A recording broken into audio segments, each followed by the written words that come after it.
उपमुख्यमंत्री सुनेत्रा पवारांकडून प्रचाराचा धडाका सुरू झालेला आहे। बारामती पोटनिवडणुकीसाठी पवारांचा प्रचार सुरू झालाय। अजित पवारांच्या प्रतिमेला अभिवादन करून प्रचाराचा शुभारंभ करण्यात आलाय। मोठ्या संख्येने कार्यकर्ते पदाधिकारी यावेळेस उपस्थित होते। बारामती पोटनिवडणूक आहे आणि त्यासाठी सुनेत्रा पवार यांचा प्रचार हा जोरदार सुरू झालाय।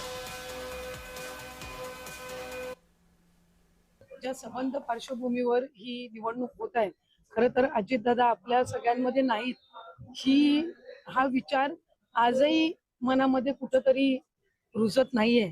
पण या संबंध परिस्थितीला सामोरं जात असताना ही पोटनिवडणूक होत आहे। आम्ही आज इथे सुनेत्रा काकींना कुठे ना कुठेतरी एक कार्यकर्ते म्हणून त्यांच्यासोबत उभं राहण्याच्या दृष्टिकोनातून आम्ही इथं आलेलो आहोत।